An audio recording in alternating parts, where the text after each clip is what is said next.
This is the Triple Play Fantasy Basketball Show, proud member of Empire Media. I'm your host, casting live from Baltimore, Maryland.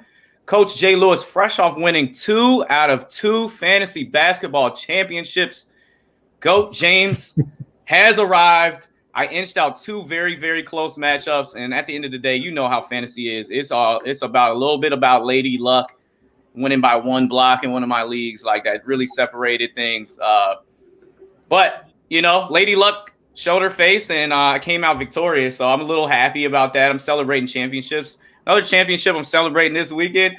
My mom and my stepfather celebrating 25 years of marriage. So that's even a greater championship, if you ask me. Yes, sir. Yes, sir. We are joined by a group of distinguished, handsome individuals, starting live from an undisclosed location, a man who analyzes not just all things economics, basketball, and football, but all genres of movies, including, most recently, Mortal Kombat. Co-host of Triple Play Fantasy's Movie Minutes, none other than Mr. Bradley Kilgore. What up? Appreciate that plug, man. Yeah, everybody go subscribe to the YouTube feed and watch that. Absolutely. Yeah, no spoilers here to tell you whether it's a thumbs up or thumbs down, but it's a thumbs down. We can spoil it. It's a movie, to quote Johnny Foosball. And I saw it, if you have some drinks, I wouldn't mind it just kind of being in the ambiance. But if you're looking for a good plot, you ain't going to find it in Mortal Kombat. I don't hate that take, actually. That's a good – it's one of those movies you watch, like, at 2 a.m. It's playing on TBS or something, you know? The night's dwindling down. It's Saturday evening, and you got nothing. You're on Netflix fishing around like, nah, okay, Mortal Kombat. All right, and next, my teammate of Coach's Corner on our Triple Play Fantasy YouTube channel. We just put together a Tim Duncan legacy video that's going to come out later this week, representing Fresno, California, a guy who's leading candidate for Girl Dad of the Year. You can find him at @theboys_22, and that is Coach Kevin Coleman. What's up, guys? How we doing today? I'm excited to talk a little basketball and talk about some legends, and that's kind of why we're here. Absolutely. And I just find myself getting a little emotional. Speaking of, especially Kobe Bryant, this thing's come up. It hits you in waves, and I think that we all can relate.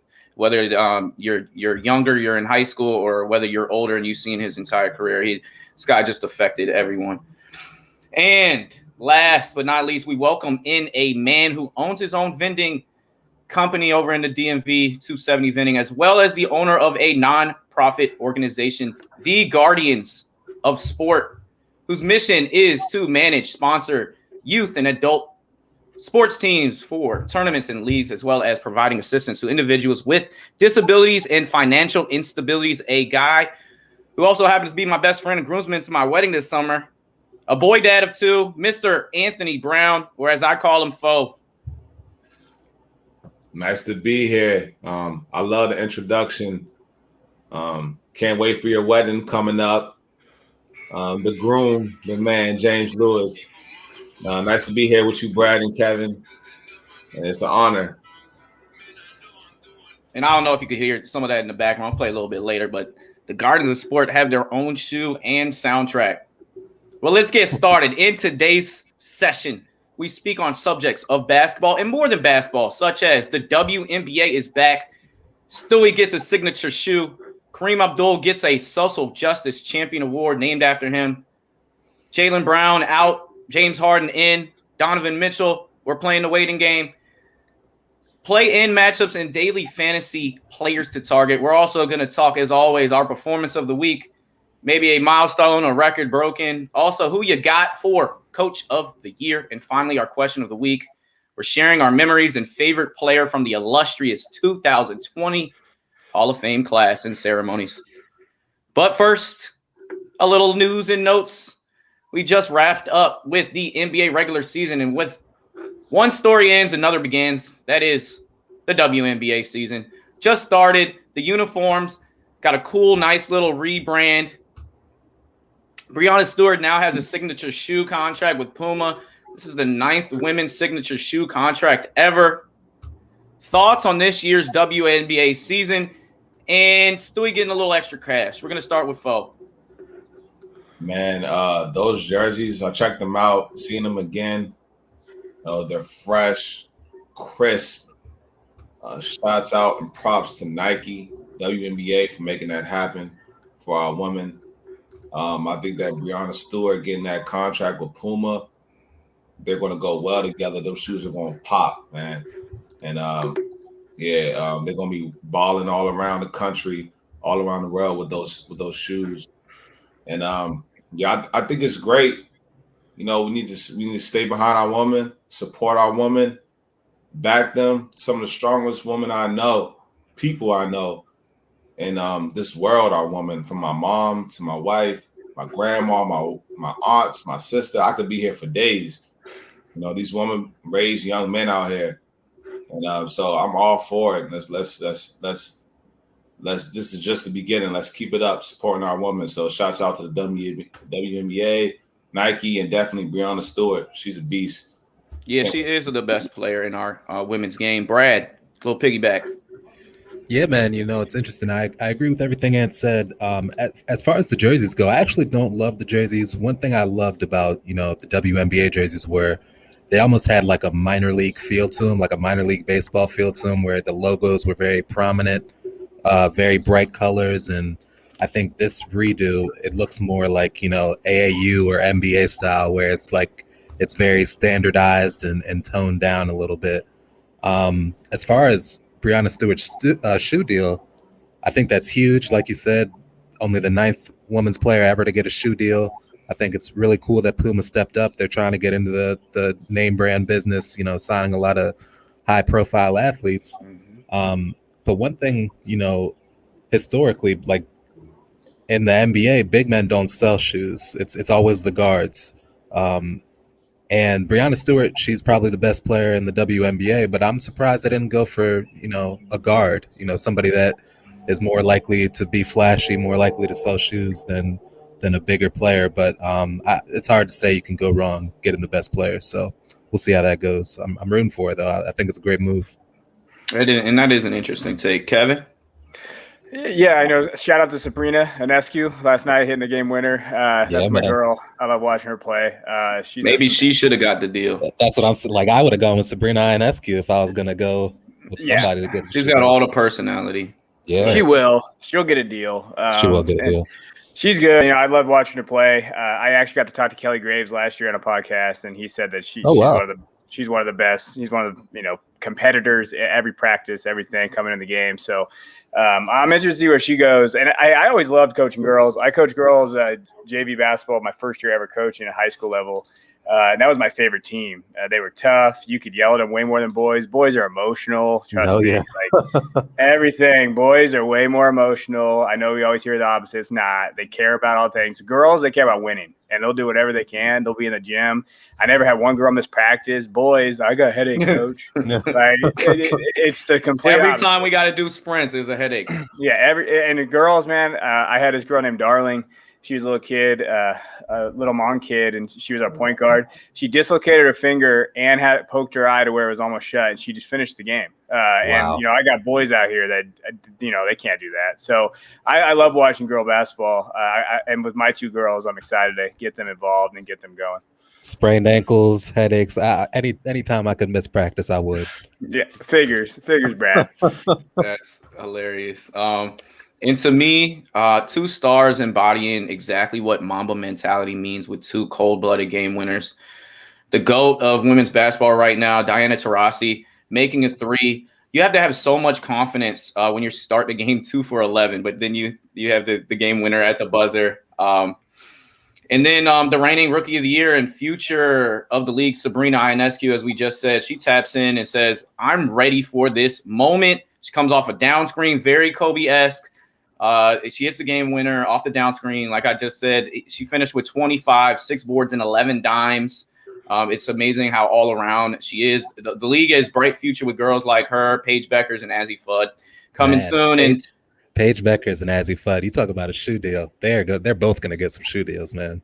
And they have confidence and swag. And It's funny because Kobe has interactions with all of these. I mean, we had Sabrina speaking, at his life celebration and his relationship with, or her relationship with Gianna, and how much Kobe's Mamba mentality and Mamba Academy helped with her and helped her advocate some of these younger girls. So it's a beautiful thing to watch. And yeah, shout out to the WNBA, because it's well documented that they're not getting paid their just due, and they're getting paid more overseas. So they have to go like from ending a season one day, 3 days later, hopping on a plane and coming to America, and then having to perform in the Olympics. Like they don't get days off. They don't ever get to rest, and that's why you kind of see some of these players like opt out from time to time. But I'm gonna do a little free plug. I forget what it's called. I saw a commercial for it on SportsCenter. They were doing a documentary on how the women were handling the whole like Derek Chauvin trial. Shanae Abumukwe is executive producing that, and it follows the wobble. And I think it's like 144 the total days that they spent in the women's bubble. That. Yeah. So I think that's the title of it, like 144 or something like that. I'm pretty positive it comes out this week, and I'm gonna be tuned in. Or maybe it's Sunday. I think it's the Sunday. The trailer was really interesting because they really had like a truly honest discussion, and they were talking about how, like, we have to look out for ourselves, because at the end of the day, if we decided to cancel our season, the men wouldn't follow suit. Like, we have to think of ourselves as our own entity. And they were talking about how, like, they have to respect how, some of these women they're there for a check. Like, that's how they make money. And if you do that just to do it, you could be causing a lot of damage to careers and livelihoods. So it was just a really interesting dichotomy to how everybody was feeling and what they want to do in that moment. So that's something I'll definitely be watching. Yeah, and I think they're celebrating 25 years since the WNBA was created, and they don't have too many like documentaries on the women's game. It's always something I'm interested in. Right. I love Women of Troy, that was on HBO, but I'm really glued into this one because I really can't wait to see some of the behind the scenes action that happened. And they were so strong with the social justice advocacy in the wobble, and they kind of piggybacks into our next topic of conversation, and that is Kareem Abdul-Jabbar, named after this Social Justice Champion Award. What does this mean for you, Fo? I think it's a very strategic award to come up with, to always remind the players and the viewers what's really important out here. So for every year, for us to, focus in on that, I think that's why I have a lot of love for the NBA. They're definitely been the leaders and by far the most, out of all professional sports behind social justice. And, that's a really amazing. Yeah, they're at the front of the race, and the winner of this award will select an organization to receive $100,000 contribution on their behalf. And then the other 4 finalists all get $25,000 that are going to go to their selected organization. So yeah, there we go. Adam Silver and the NBA kind of being at the forefront of some of these more important subjects in our world. Brad?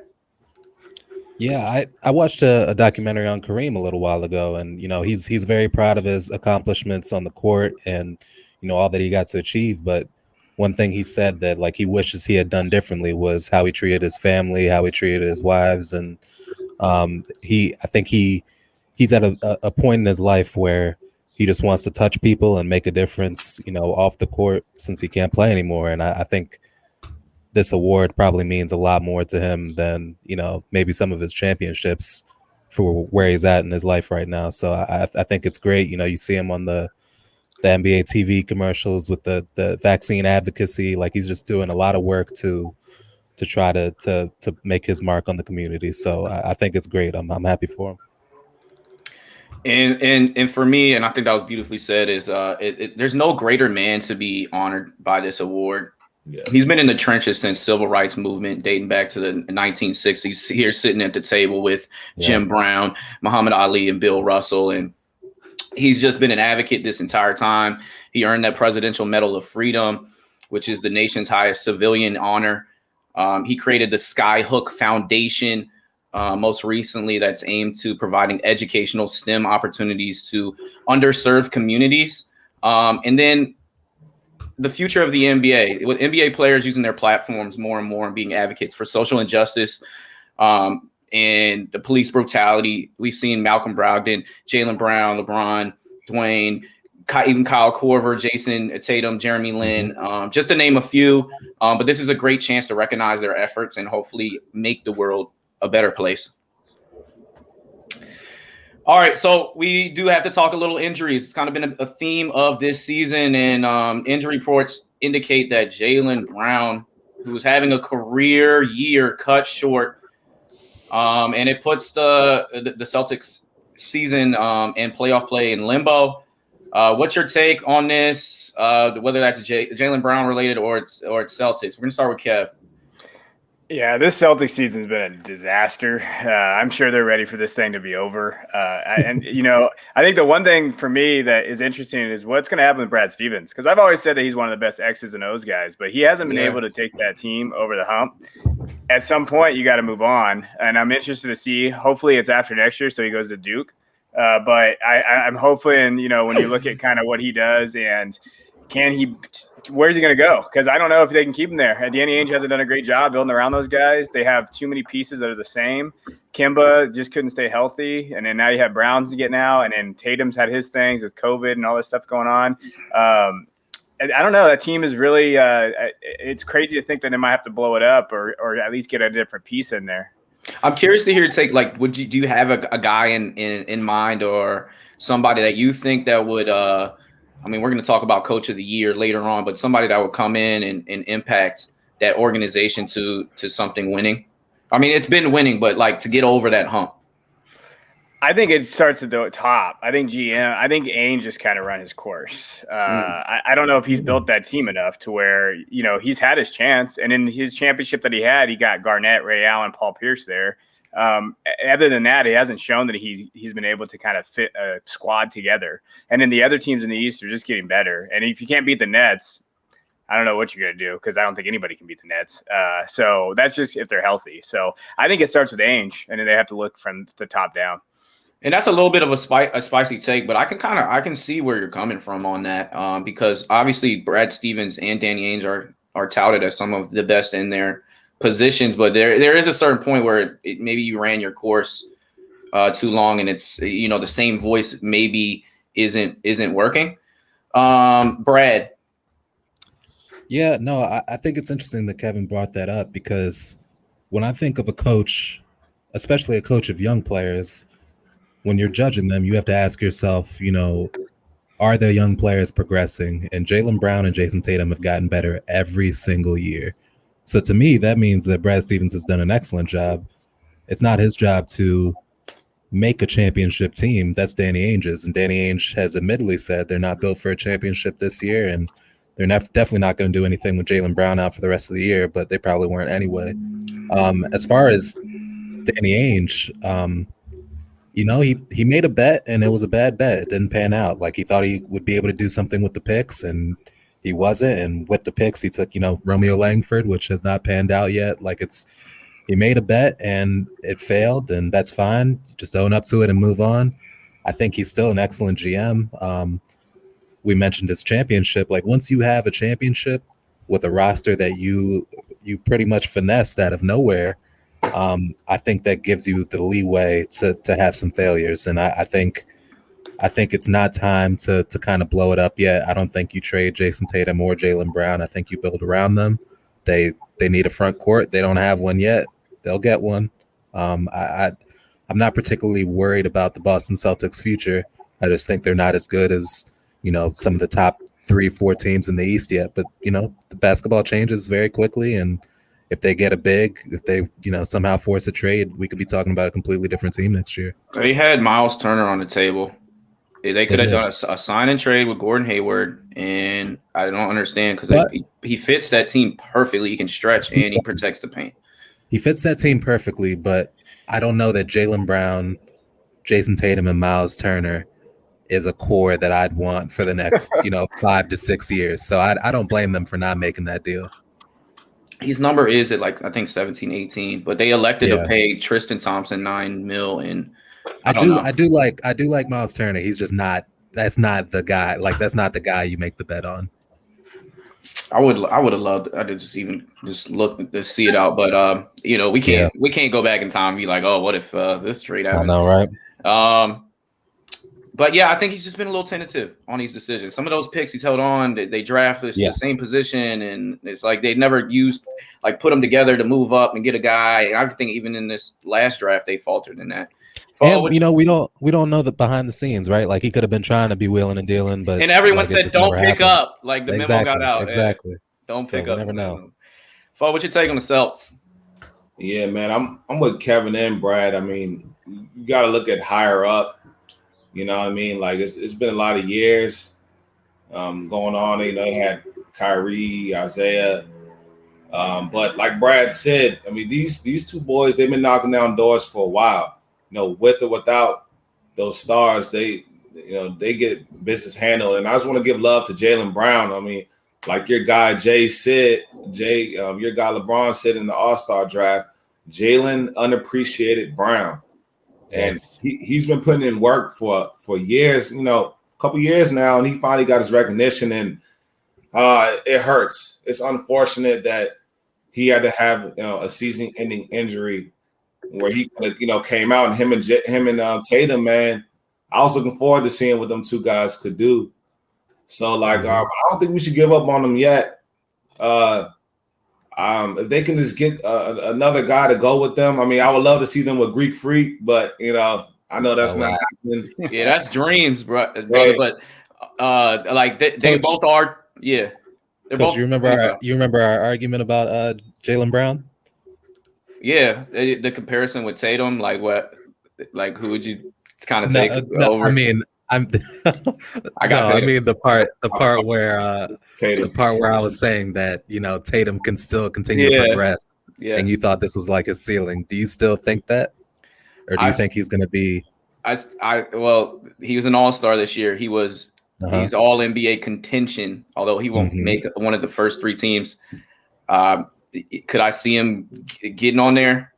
Possibly. But I think this is kind of like the Jaylen Brown that we're looking for. I mean, I think his average 20, 21, 22. He could get it up maybe a couple points here, but I don't know. He gets better every single year. So maybe I need to take that back. His efficiency this year. I still don't think he's in the conversation of say like Tatum as I was pointing out. I just don't think I think there is a ceiling to him, but let these guys grow up together. Jordan and Pippen did not win championships at the beginning of the career, although the mass public thinks that they just won 6 championships and didn't do any losing. That's right. They lost year after year. Yeah, they don't have a Scottie Pippen yet. They developed together. And hey, it was a coaching change. To Phil that really changed the trajectory of that franchise and ultimately. I mean a Rodman. They need a Rodman. I said they need a Scotty. They needed a Horace Grant first. I see what you're saying. So we'll see. We're rooting for you. And Jason Tatum, I don't care who they're playing. He's dropping 40 plus in that playing game. I don't know if they'll win, but you can't count them out. They might. They could beat any of those playing teams. All right, some stars with injuries and recoveries for teams chasing championships. Some of them organically, the Utah Jazz. Some of them inorganically, forcing their way of superstarring together. And that is Donovan Mitchell. They don't let him play the last couple games of the season, and when they make that announcement, it's like 2 games left. So I think they'll bring him back in the playoffs. And then James Harden did come back. He had a chill 18, 7, and 11 assists in 26 minutes of play. Thoughts on either of them and what their return means for their teams, Fo? As far as Jazz, they're a well-built, team. I feel like they're gonna cause some problems in the playoffs. Donovan Mitchell, he got to play like a superstar to get them over that hump. If he plays like a superstar, they're championship contenders, I believe.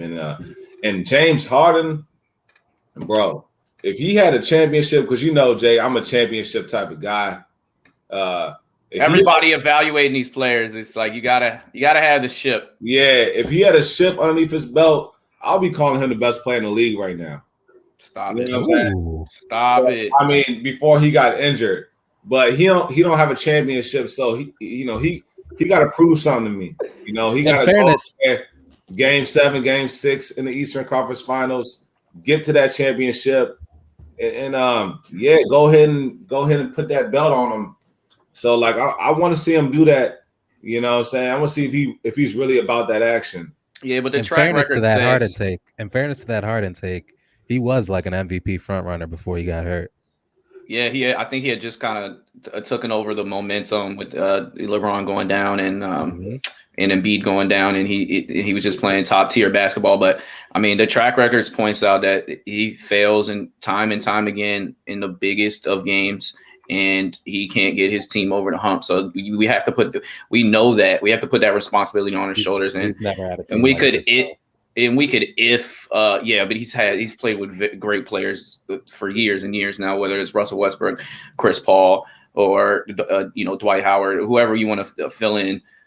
He's had really good teams and opportunities. It's on his shoulders to lift his team beyond that point. And there's nothing wrong with being a top 25 player all time, but like if he gets these championships, we're looking at top 15. That's kind of the separator. Kev. I mean, to Fo's point, I mean, Harden always doesn't show up in the playoffs, and they should have beat the Warriors with Paul in that series, and Harden did not step up. And I think that he needs to step up in the playoffs. I think that he might not have to, though. He might have to just do enough. He's still playing with Kevin Durant and Kyrie. But does that help out his legacy, though? Like it will eventually. I mean, Kevin Durant still gets. I know he gets a lot of heat for it, but at the same time, he did win Finals MVP 2 times. Yeah, now he's top. He's considered top 10 all time. So that's fine. But I think that if he wins, but Durant and Kyrie, who I love, I think both those guys, if they do better than him, they'll be like, yeah, you won, but like he never was able to get his team there. And if he doesn't do well and then they lose, damn, I think there's a lot of pressure on Harden. Like Kyrie has his ring, Durant has his rings, Harden doesn't. And if Harden doesn't show up again and somehow they lose, like, hey, the Sixers are not a joke. Like they are legit. And if they don't get that 1 seed, I could see the Nets having a tough struggle in that second round, and then they got to go play the Sixers, and then they got Embiid as long as he stays healthy, and my boy Simmons. I think that it can be a challenge. So I think Harden has a ton of pressure. I don't care about Donovan Mitchell; he's not good anyway. So I'm not going to go there. So we'll just stay at Harden. Yeah, we've been down that road. Yeah. Even though we all just ignore that he had 2 games of 50+ last year. That's great. Still not going to do anything in the playoffs. Holy moly, he averages 27 in his playoff career. All right, go ahead, Brad. All right, so the Utah Jazz, the way I feel about them is it's kind of interesting. So they've got the #1 net rating in the league. They've got the 4th best defense and the 3rd best offense. With that said, the only way I see Utah doing damage in the playoffs is if Donovan Mitchell averages like 30, and that's not the kind of bet I'm willing to make. Just because the game slows down in the playoffs and they're going to key in on him. I'd rather have Ingles or Bogdanovich beat me than Donovan Mitchell, and I think that's what teams are going to do. So I don't think that the Donovan Mitchell injury matters too much. Like him coming back it's not gonna put them over the hump, I don't think. As for the Nets, continuity is the name of the game, man, and they just have not. All 3 of them have not played together. They've played 8 games together. So once you get to the playoffs, and they've never had any trials or tribulations to go through. They've never been tested yet. They don't know who's going to take the last shot when the time comes. They don't know who's going to take the ball up when the time comes. Kyrie's going to want to do it, even though James Harden has been gifted that point guard position. And for my money, I'd rather have Kyrie take the shot than KD, but KD's a better player than Kyrie. So what do you do? So there's just too much. There's too much to deal with for me to think that the Nets are going to win the championship this year or even come out of the East. I just think I think they have a lot of talent, probably the most talent in the league, but just like the Heat when they first got going, they need some continuity. They need to to have time together before I think they can really do some damage in the playoffs. So both of those teams, I don't think they're there yet. All right. So a couple things. One, I would never count out the Brooklyn Nets. They are the most talented team in the league. This is one of the hardest playoffs to predict because of these injuries coming in. I think the pressure is more off of him because it's not gonna he can have the game in balance and he can kick it to KD, he can kick it to Kai to finish it. And I think he's gonna have the ball in his hands to dictate that offense. But he's a beautiful, beautiful passer of the basketball, and he knows how to get people in their spots. And Kyrie can isolate anybody, and KD is about untouchable as they get. But all this is theory right now, right? This is all theory. We haven't seen it in practice. But when we have seen James on the court, that is when the Brooklyn Nets look the best. That's when they're clicking on all cylinders offensively. And I think the league really needs to be on watch. And to Brad's point, I think we might be a year away from it. But when they get a summer together and they get maybe some luck with these injuries, I can see them cutting down the Nets next year. Now, also, sorry, I don't want to interrupt you again, Coach. No, you're good. Blake Griffin, man, how good does he look now? That came out of nowhere. Bruce Brown, Landry Shamet. Yeah. This team is deep. Joe Harris knows his bona fide role. They have a closing four, and whoever else is playing well, depending on the matchups. They are scary. They're scary as all get out. So we can't wait to watch them in the playoffs. Now, for me on Donovan, I know that I'm a Donovan Mitchell defender here on Triple Play Fantasy. I think that he gets bashed more than anyone else. I think he's one of our great young players in the NBA. And Utah, they play the most beautiful brand of basketball. They got cohesion on both ends. They move the basketball better than anyone else. Joe Ingles about to set a record for true shooting percentage.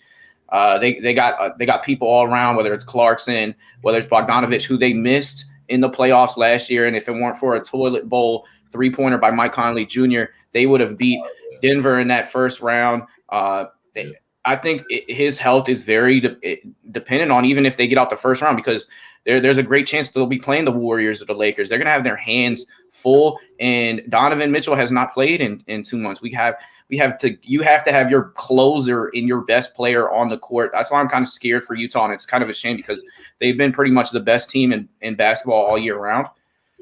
That's my little take on Utah. We'll move on. All right, daily fantasy. A fantasy season has concluded, but you can still play your hand in a little daily fantasy.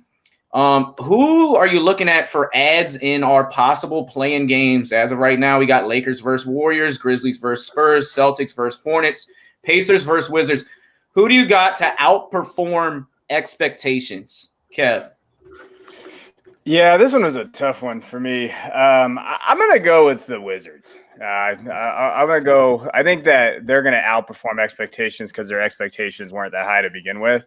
But they got two very talented guys that I love, and I always got to go for my stand, Russell Westbrook. So I'm going to go with Westbrook.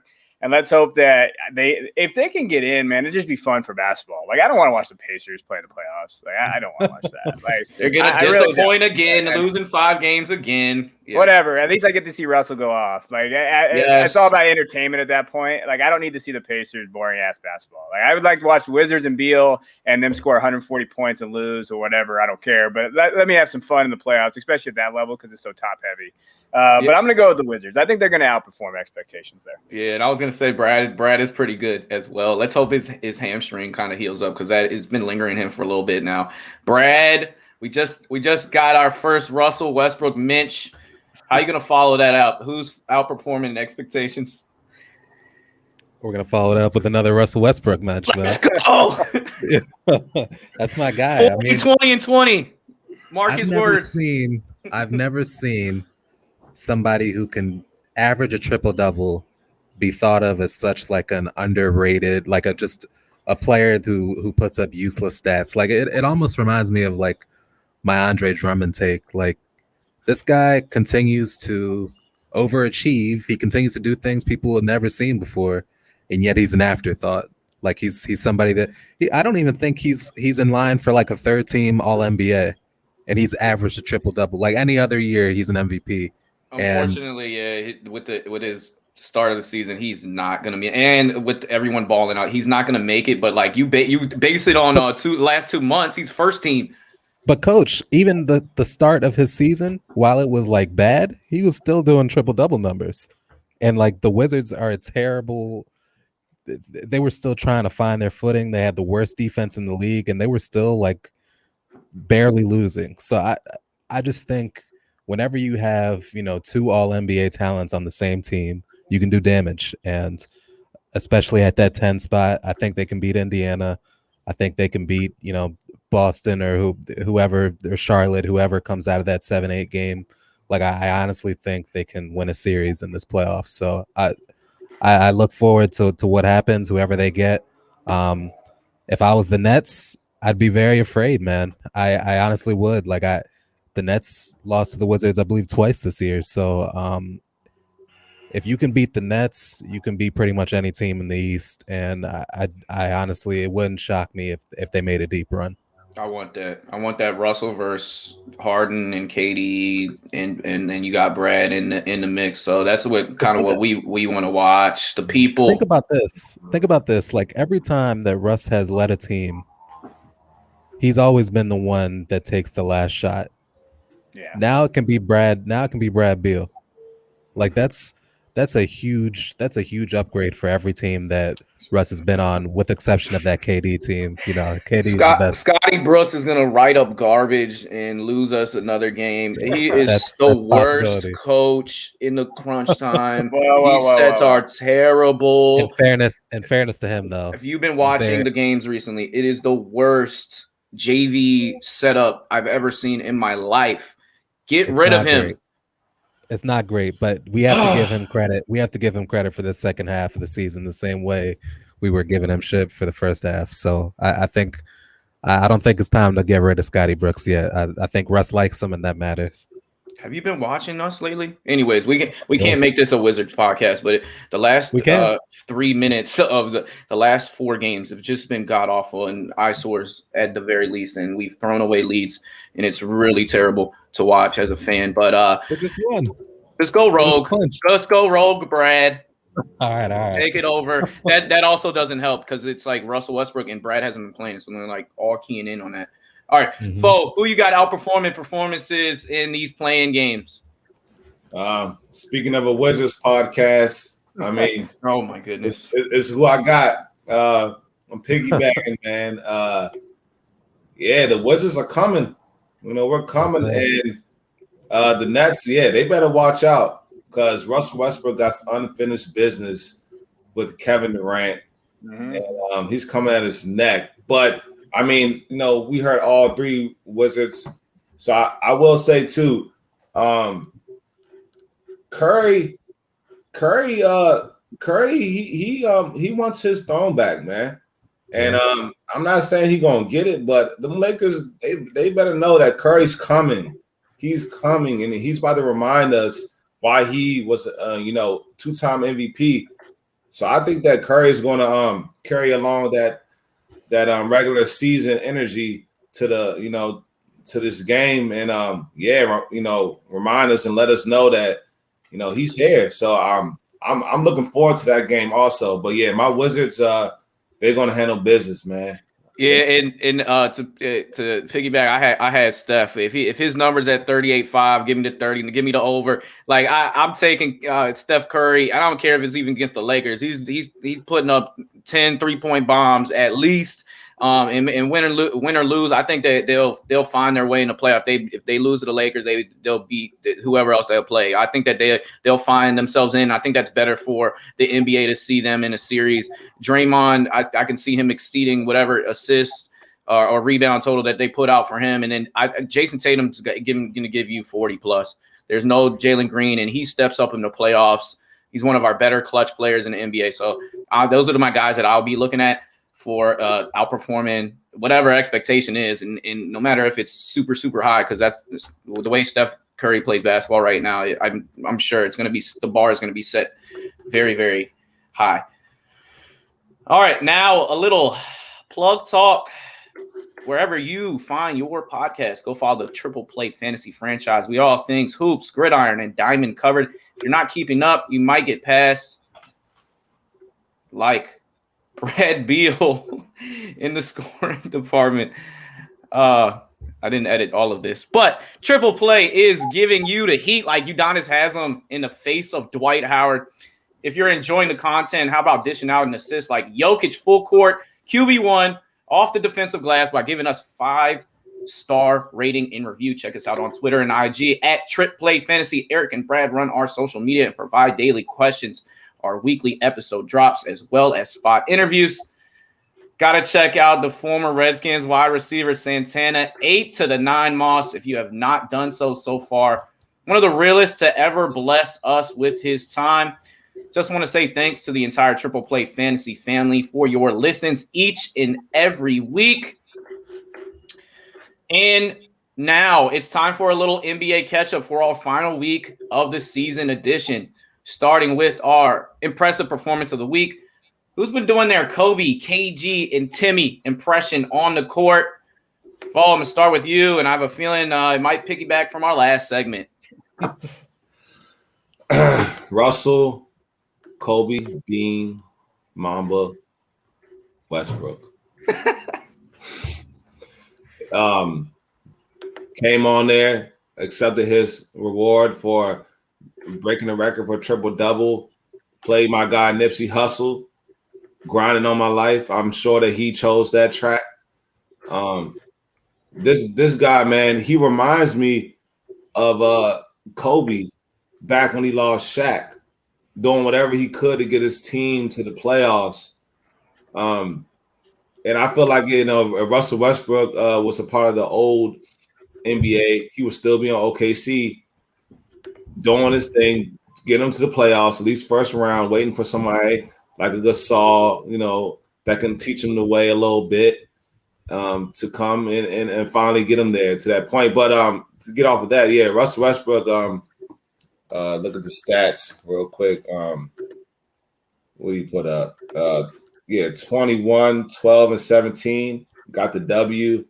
I got to give it to my guy for the week performance. And he got a little bit of Kobe in him. He got a little bit of KG in him. Nobody quite plays the game with more veracity, aggression, quite like Kevin Garnett and Russell Westbrook, and to be leading the league in assists by like 2 assists, and to be top 5, top 6 in rebounding as well as a point guard. Dude's averaging more rebounds than Jokic. He's averaging more rebounds than Embiid and Antetokounmpo. Like it's wild what this guy has been doing this year. Brad. Yeah, man. I'm gonna go off the board a little bit. I'm gonna go Karl Anthony Towns, man. He Minnesota they haven't looked good, but they look like, you know, if Ant and Cat and D'Angelo Russell had a full year together, I think they could scrape up to like a 7-8 seed, you know, maybe a play-in game, something like that, which is something that Minnesota hasn't sniffed in I don't know how many years. But for the past week, you know, Cat, his last game, he gave us 20-11-4. The game before that, 28-8-5. The game before that, 27-9-4. The game before that, 26-6-4. 22-4-5. 28-14-3. Like, the dude is just, you know what you get. Like, he's just consistently 20-10, and every now and then he'll scrape up a 40-point game or a 20-board game. Like, he's just somebody you can really count on.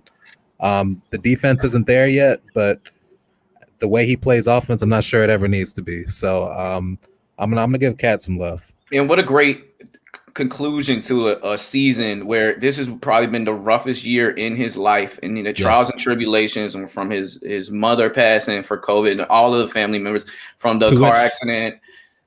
For Jimmy him, Butler did not care about any of that, by the way. He was just dogging him out there.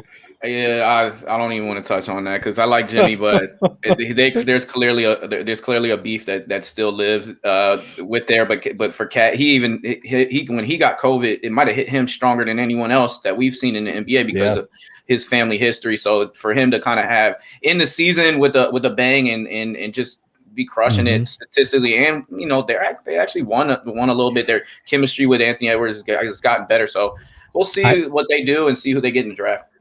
I think I was like a proponent of them blowing it up this season, but after seeing like the past few weeks how they've all played together, I need to walk that back because they look like they could build something there. Minnesota looks like it might be halfway decent. Yeah, you get Kate Cunningham, you're in the mix. Kev. Yeah, I just love Brad saying, "Well, they're not playing well," but I know. I heard that. I let him slide. That was pretty funny. And then I like it's Jalen Green, coach, not Kate Cunningham. But anyway, my guy. Yes, sir.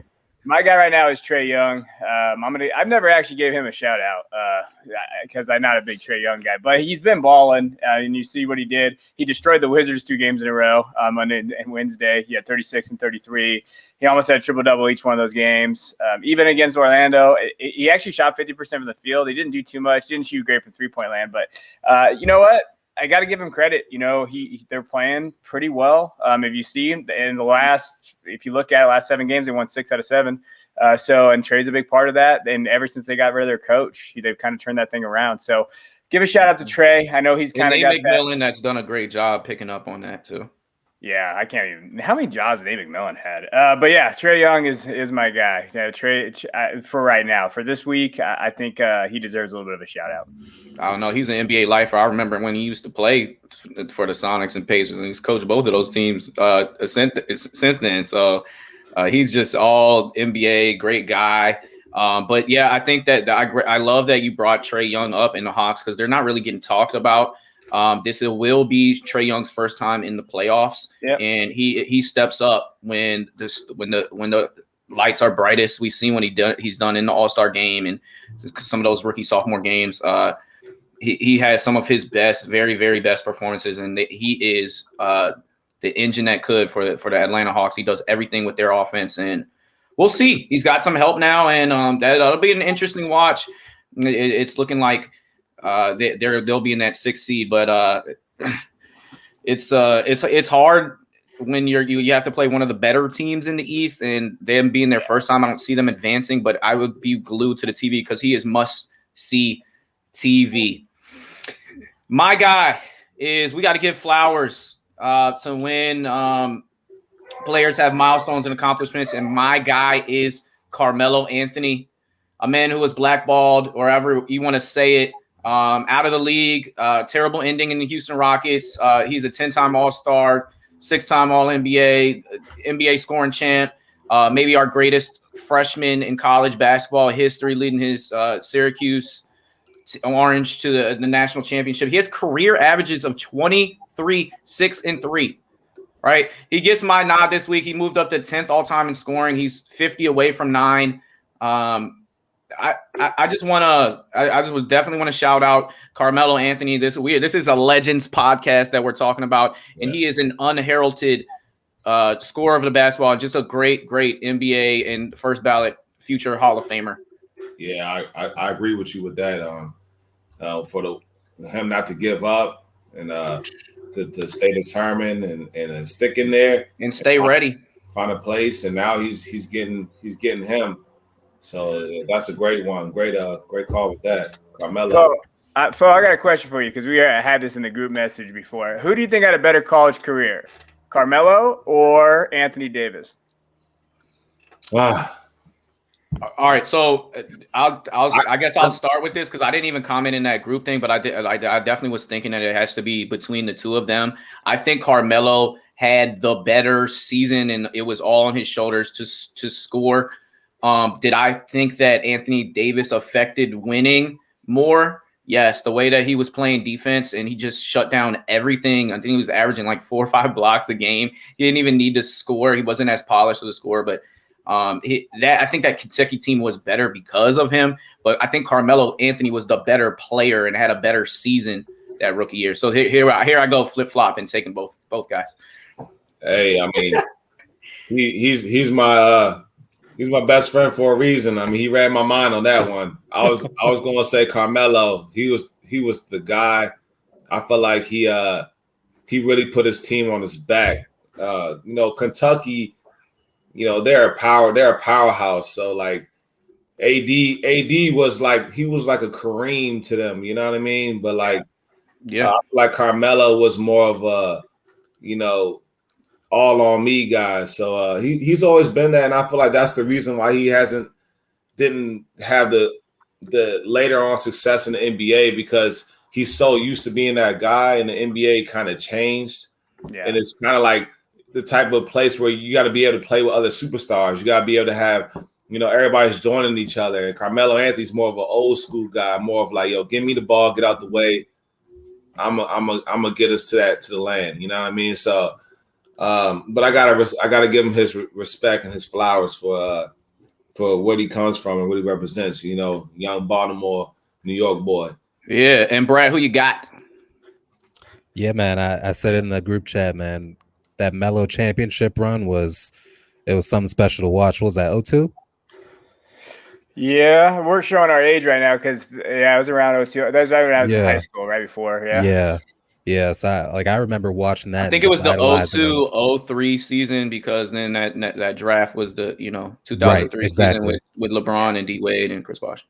I was very young at that time, but like I had never seen anybody that looked so clearly like that they were the only NBA player on the court at all times. Like he's always had that smooth, fluid game. He's always had that beautiful mid-range jumper that it didn't matter how you contested it. It didn't matter unless you blocked it. It was going in the bucket. Like he was just an automatic bucket. He's just a pure scorer.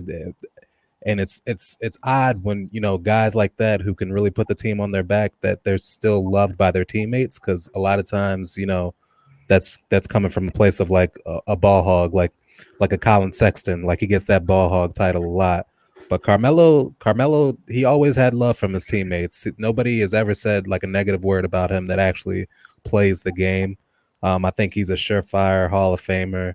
He's a 4-time gold medalist. Like he's just got all the accolades except that ring. And quite frankly, now that he's top 10 in all time in scoring, like, I'm not sure he needs one. Like he's an all-time player.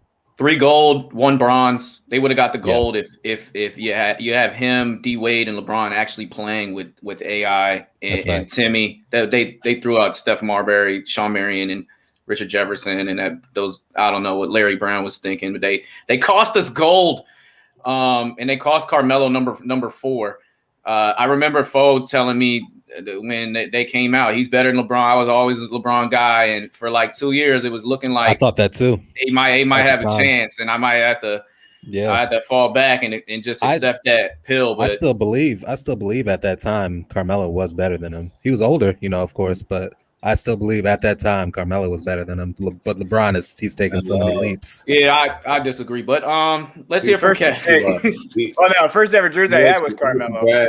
Oh, first jersey ever. First threads. First jersey ever was Carmelo Nugget jersey. But I just remember watching him. Nice. I think this is a new versus old school, I think, because I saw on social media all like the younger kids were saying it has to be AD. And then all the old dudes like us are like, what the hell are you talking about? Like, they picked AD. They said AD, and it's not even close. And then I see some people. And I guess because younger kids, like, they didn't see that run. They didn't see the 02. Yeah. They see like now Carmelo or like late Carmelo. Yeah, that makes sense. They also say Mello instead of LaMelo. Stop it. That's blasphemous. Stop doing that. Point, LaMelo. To that point, like I'm still like I'm a LeBron over MJ guy, but I think that's because I'm on the younger side of things. Like I think, a lot of anybody like older than 30 is saying MJ pretty much.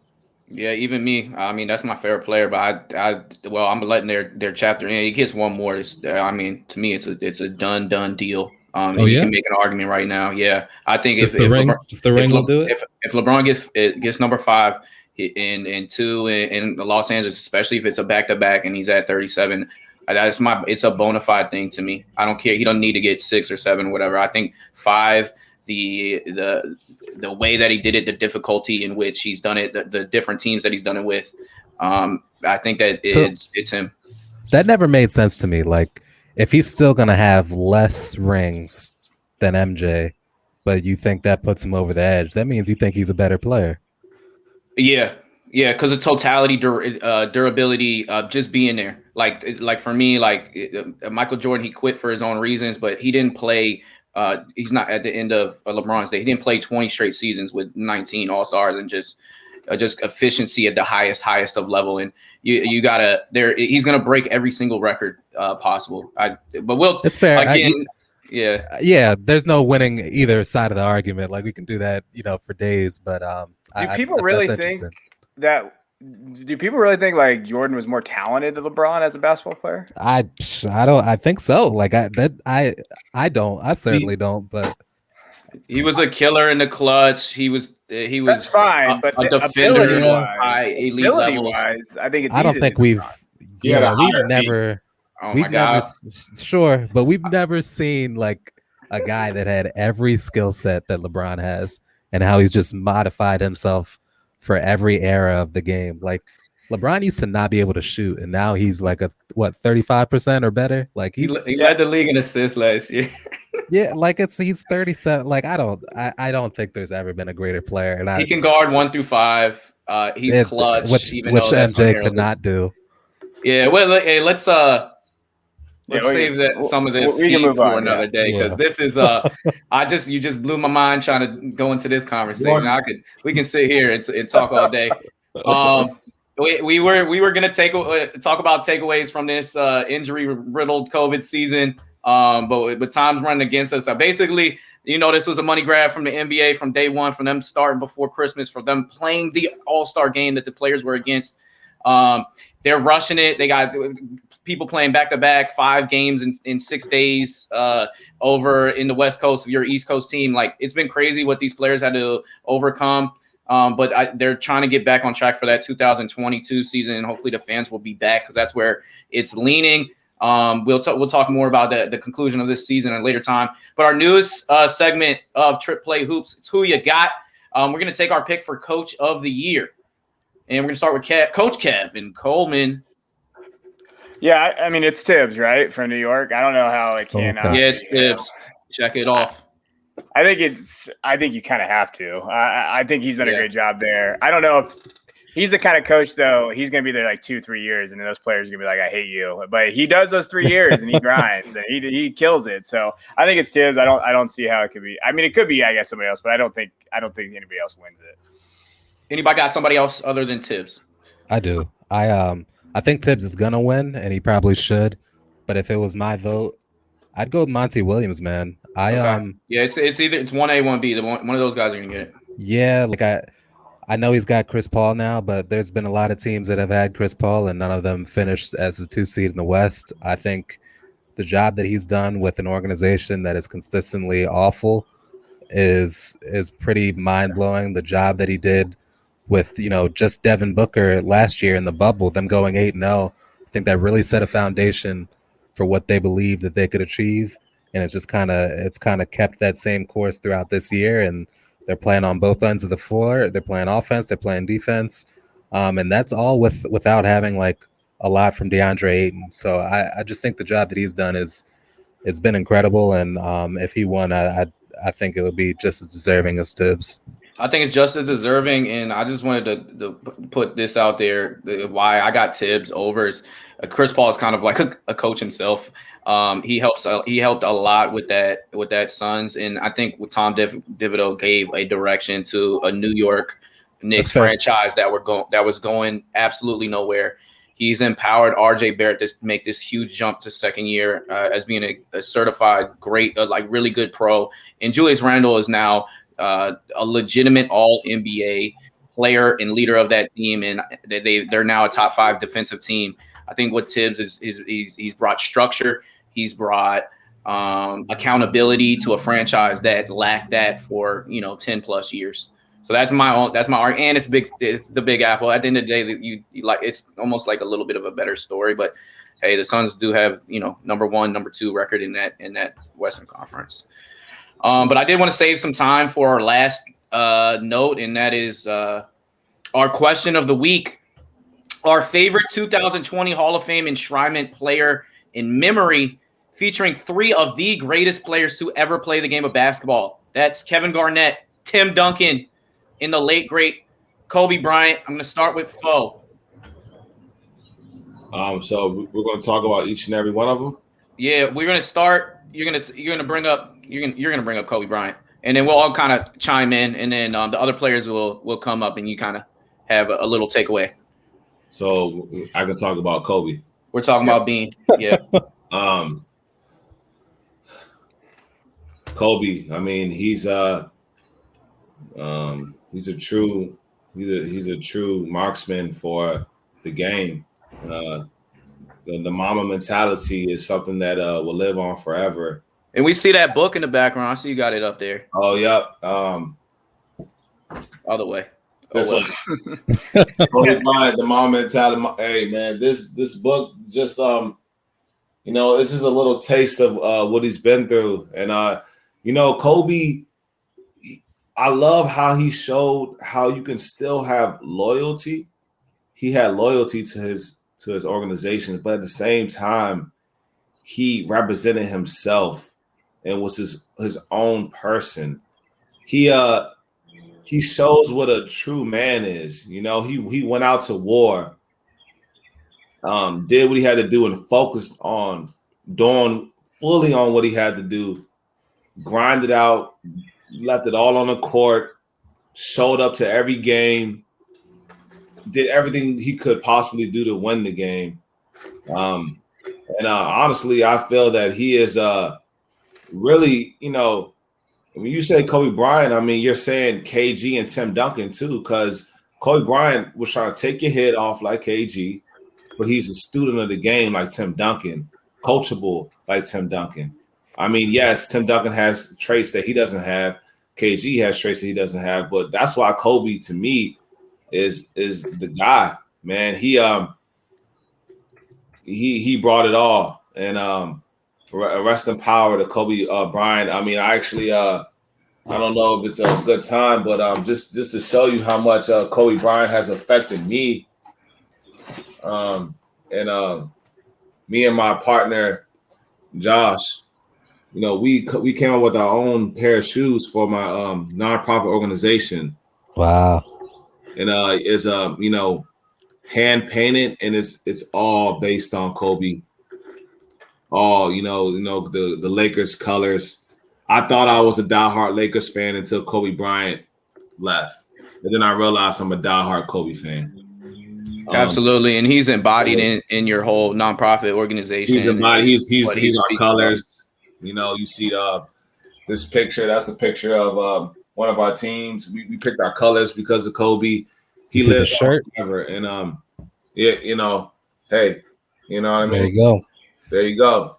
Yeah, even the Guardians colors are yellow and purple. And all that. So and I love how he didn't choose 20. He chose 24. You know what I mean? Like, he was always thinking, to be the best I could be. You know what I mean? So rest in power to Kobe Bryant. And speaking about our first conversation about the WNBA, I mean, look, who is his bloodline? You know what I mean? Yeah. His daughters, Vanessa Bryant, they are the ones that really know the secrets. They're the ones that's going to give us that message, and that's carrying on his legacy. So Kobe Bryant would be so happy to see what they're doing for the WNBA. He's up there smiling right now, and So it's clear to see his impact with you. I wanted Kev, a little West Coast perspective, tap into your Kobe memory and what kind of what he's meant to you. Yeah, on the 1 year anniversary of his death, I wrote an article about him and kind of how he meant to me, because I started hating Kobe because I'm a Sacramento Kings fan. And he killed me when I was growing up in the early 2000s because we had our best teams, and he just annihilated me. I went to that Game 7 in Sacramento, and we should have won, and Kobe had a triple-double and just killed us. So I still remember it. And then as I got older and as I started coaching, I started realizing the things I wanted my players to embody is what Kobe embodied. So I started thinking hey, you need that mentality. And then I was like, gosh, dang it, you need Mamba. And then I was like, yeah, you know what? Kobe was on the right, what he did for the game. I don't think a lot of people understand. And as a coach, those are the kids I love to coach. The kids that, it's all about winning. It's not about anything else. It's not about your shoes. It's not about just get out on the court and just do whatever you can for your team. And those kids don't come a lot. I've coached I've been coaching for 10 years. I maybe had 3 or 4 of them. But when you get them, you're like, damn, that's the type of kid you want. And so Kobe embodies that. And as a girl dad, that definitely tugged at me a little bit this last year, putting things in new perspective as well for me. It kind of changed everything for me, to be honest. When he passed, it was one of the first people that passed away that I really got affected by. Like, I still remember where I was at. I remember I just hugged my kids, my girls that day. I really just hung out with them. Like, I didn't really do anything else. And it was just surreal. And it still kind of stuck with me to where, like, hey, you know, my main focus is my girls, just because of how good of a dad he was and how stupid you can get wrapped up in the other crap. And I started realizing how precious life was. So for me, that's kind of his legacy. As far as basketball, one of my favorite moments of his, there's a million, is when he willed them to the gold medal against Spain, and got that gold. And you saw LeBron, those guys, like, you know, they basically deferred to Kobe, and Kobe's like, hey, we're winning this damn medal. And it just kind of showed what he was, and just everything about him. But yeah, he's special. Well, I miss him. I miss him being around the game and there. So I'm hoping that, you know, these players will continue that legacy. Brad. Yeah, man, there's not much to say that hasn't already been said. I mean, you know, my earliest and best memories of basketball and playing it pretty much all involve Kobe. I mean, from even being a kid and like waking up at 2-3 a.m. to watch, you know, him in the Olympics, and then later spending all day just playing basketball with my friends. And, you know, whenever you're working on your game, trying to make teams as a young kid, you try to embody all the things that he brought to the game. And then I think he probably had his biggest impact on me after he left, you know, when he passed, because, you know, between the pandemic and Kobe's passing, like, it really just taught me that, you know, tomorrow's not promised. And, you know, the saying, like, you make plans and God laughs, like, that's very real. Like, you know, tomorrow's not promised. You don't know what's going to happen, and you just kind of have to live every day like it's your last. And I think that's more of a lesson that he could bring to people than anything that he did on the basketball court. So, you know, I have tremendous love for Kobe. Not only is he one of the greatest players in the game, but he's probably one of my favorites of all time, and that's going to stay forever. Absolutely. And some moments that I want to talk about with Kobe is 12-year-old boy.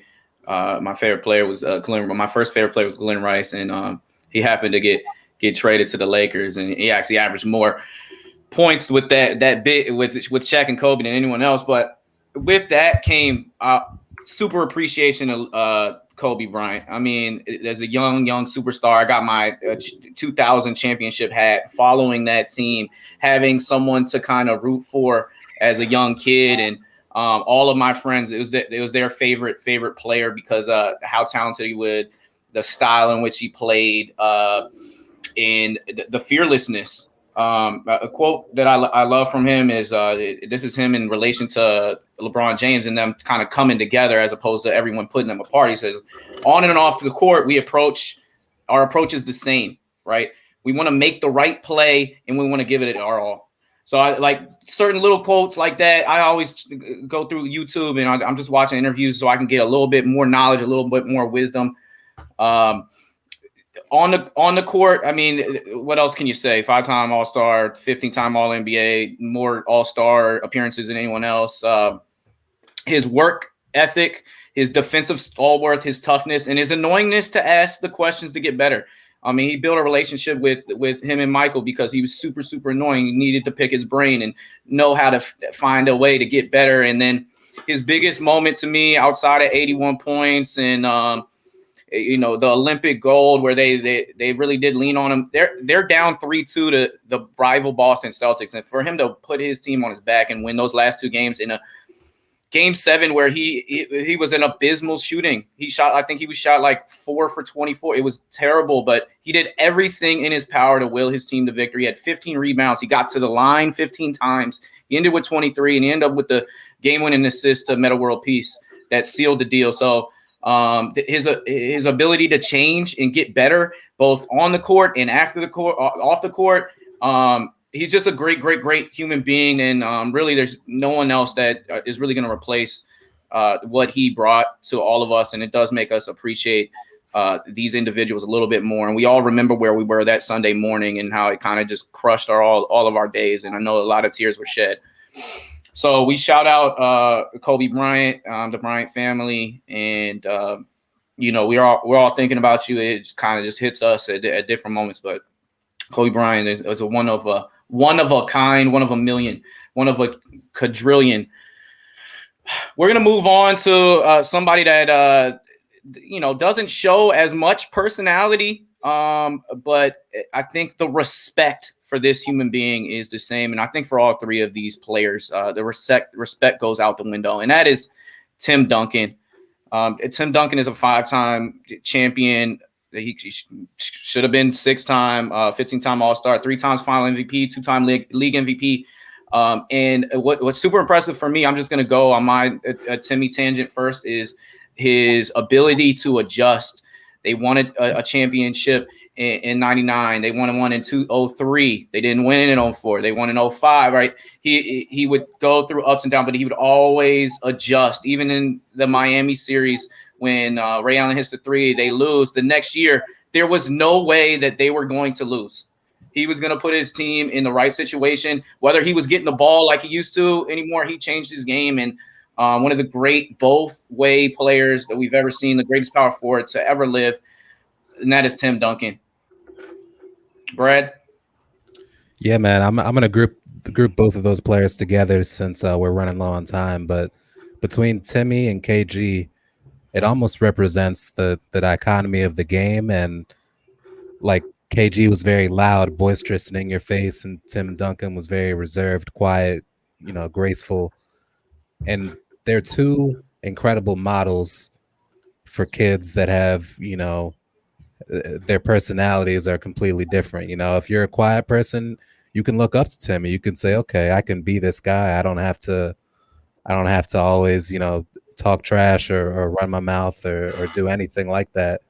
And if you're somebody who's like very intense and you love the pickup style of the game, KG is probably an inspiration to you. You see somebody that is very hard nosed and also a hard worker. We're talking about a guy who he came out of the league. He came into the league as a high schooler. That he was a child, he was a kid, and he dominated from the jump. And he's another loyal guy to an organization that wasn't necessarily always loyal to him. And I think they both represent players who are role models for kids, and that's on the court and off the court. Like you wouldn't hear anything negative about either of them. So I'm very happy that they're both in the Hall of Fame, and especially that they're in the same class.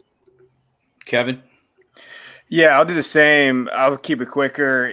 Like we talked about, Duncan was just somebody that is just a consummate professional, and you knew you were going to get him from every day. He was going to show up and play. And even my younger self, you had to respect him. I loved KG's passion. The thing about him is just it went a little overboard sometimes. Charlie Villanueva, but everything else, like it looked like, hey, he did what he needed to do. KG just wanted to play hard. He brought the Celtics that championship. So for me, watching those two guys, having these 3 guys go in is amazing together. But watching those 2 guys and what they've done for basketball, I mean, they're 3 of the greatest players ever, in my opinion. Like those guys are 3 of the greatest players to play basketball, especially in my time, in my era, and I'll always remember kind of what they did. And they were competitors that entire time, and they, at the end of the day, the respect was there when they ended their careers, and it was just kind of nice to see that when they all were battling, they all cost each other championships, especially Tim and Kobe, going head to head, winning and losing against each other along those ways. Fo? KG, he's looking at him play in his career, he represents old school basketball all in one. If you see KG, you know what old school real basketball is about. Tim Duncan, true man of sportsmanship, student of the game. He put his team first. He's like Jesus Christ on the court. You know what I'm saying? This guy is a true legend, true best power forward. Him and KG. So yeah. those are great players, and they definitely deserve to be in the Hall of Fame. Also, another thing about Timmy, he's teaching kids you don't have to specialize, man, because he was a swimmer. Like a lot of these guys are, they're spending all their time playing basketball because that's what you have to do to make it to the league. But people of generations prior to us, they were playing football, they were playing, they were running track. We were talking to Santana Moss how his journey to the NFL came through running track. Like you don't have to specialize to get to where you want to be. I think you should be as well-rounded as possible. You can learn lessons through, any different sport, and you can also improve your body through any different sport. So I think Timmy's a special model for that as well. Absolutely. And I'm going to end on my Kevin Garnett talk. And this is one of the most thrilling, exciting, passionate competitors the game has ever seen. Of course, we all think about the anything is possible when he won a championship for the Boston Celtics. But one of my fondest memories is when he had an interview with the late John Thompson. I watch this every couple years. Is the pain and authentic nature in which he spoke about not winning. And John Thompson kind of brings it out of him. He says 100%, 30%. I suit up. Ain't no numbers. It's my heart, and you can't measure that. And it gets emotional as he's asked, what's driving you? Why do you play so hard? And with tears of pride, he responds that I'm losing. I'm losing. I'm losing. It's not tennis. It's not golf. It ain't about me. It's about us. And he showed all of that passion. He won the MVP the year before for the Minnesota Timberwolves, but it was time to for him to move on so that he could sacrifice, which he did when he came to Boston and became Defensive Player of the Year, and really truly sacrificed for them to win that championship. Another thing about KG, as I put my Triple Play Fantasy Movie Minute hat on, he was excellent in Uncut Gems. Excellent. And I recommend that. That's a movie. That's a good watch. Yeah. Maybe the ending might not have been the best in some people's opinion, but that was an excellent ending. It's entertaining. It's entertaining all the way through. You feel like you're just kind of driving with him through this weird, wild day. And KG was amazing in that movie. Really good. Really good. All right, so we're going to kind of close things out. Brad, Kevin, great job today. This is kind of a little bit more emotional and thought-worthy conversations than maybe some of our arguments. We will get back to arguing and yelling at each other in future episodes, but we do want to thank Anthony Brown and Guardians of Galaxy, to Guardians of Sport, for showing up. Fo, get some plugs in, man. Yeah, that's what I was leaning towards next. Go ahead and plug yourself.